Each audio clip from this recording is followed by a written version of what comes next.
بسم الله الرحمن الرحيم. الحمد لله رب العالمين، والصلاة والسلام على خير خلقه وآله أجمعين. لا شاری مەکەی پیرۆزەوە سەلام و ڕەحمەت و میهرەبانی خوای پەروەردگارتان لەسەر بێت. بەڕێزان، ئەو مزگەوتەی کە دەیبینن لە پشتمانەوە نووسراوە مزگەوتی ئەلجن. ئەو مزگەوتە مزگەوتی ئەلجنی پێ دەڵێن. بۆچی وای پێ دەڵێن؟ ئەو شوێنەیە کە کاتی خۆی پێغەمبەر صلی الله عليه وسلم لە دوای ئەوەی کە لە تائیف دەگەڕێتەوە، لە دوای ئەوەی کە مامی و خێزانی وەفات دەکەن زۆر خەفەتبار دەبێت، لە تائیف دەگەڕێتەوە، دەچێتە تائیف بۆ ئەوەی کە خەڵک زیاتر ئیمانی پێبێنن و شوێنێکی دیکە پەیدا بکات بۆ ئیمان و ئیسلامەتی و بۆ بڵاوکردنەوەی ئەو دینەی. خەڵکی یەمەنیش زۆر بە توندی دژی دەوەستنەوە و بڕوای پێ ناکەن و زۆر ئەزیەتی دەدەن. پێغەمبەر صلی الله عليه وسلم کاتێک کە لە تائیف دەگەڕێتەوە، شەو لەو منتیقانە لا دەدات، نوێژ دەکات. کاتێک کە نوێژ دەکات قورئانە دەخوێنی، هەندێک لە ئەجینەکان گوێ لەو قورئانەیە دەگرن. ئینا سەمیعنا قورئانا عەجەبا، گوتیان ئێمە بەڕاستی گوێمان لە قورئانێکی زۆر سەرسوڕهێنەر بوو.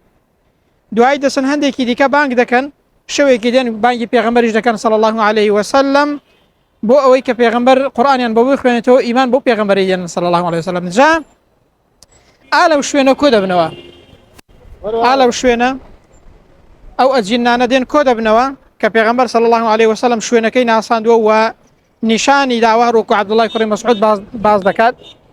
دەفەرمێ ئەلێرە ئەلەو شوێنەیەی کۆ دەبنەوە، پێغەمبەر دێ صلی الله عليه وسلم قسەیان بۆ دەکات و قورئانیان بۆ دەخوێنێت و ئیمان دێنن. وەکو شوێنەوارێک ئەو مزگەوتە ناونراوە مزگەوتی ئەلجن. ئەو شوێنە بووە کە ئەجینەکان هاتوون تێدا کۆبوونەتەوە، پێغەمبەریش وتاری بۆ داون قورئانی بۆ خوێندون، ئیمانیان بۆ پێغەمبەری هێناوە صلی الله عليه وسلم. واتە مزگەوتی جنۆکەکان. ئێمەش ئەوڕۆ وەکو یادگاریەک، وەکو یادەوەریەک هاتین سەردانی ئێرەمان کرد، هەست بە خۆشیەک دەکەین کاتێک کە دەبینین پێغەمبەر صلی الله عليه وسلم رسول الله لێرە قورئانی خوێندووە و ئەجینەکان ئیمانیان پێهێناوە.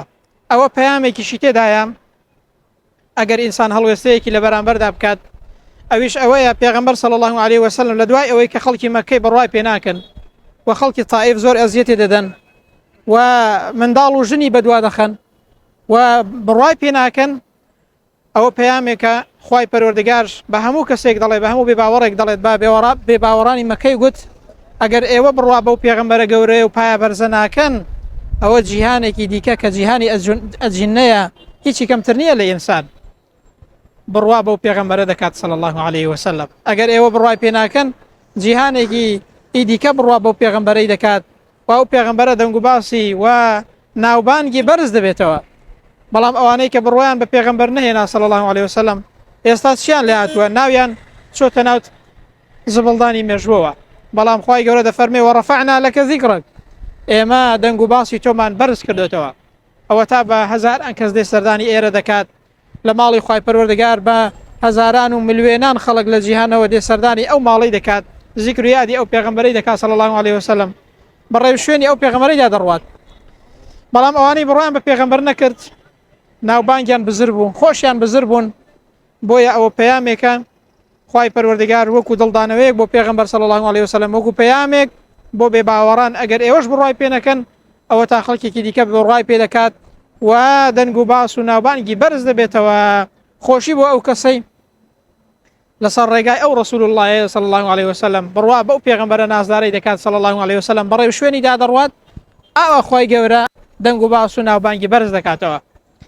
وصلى الله على سيدنا محمد وعلى آله وصحبه أجمعين، والسلام عليكم ورحمة الله وبركاته.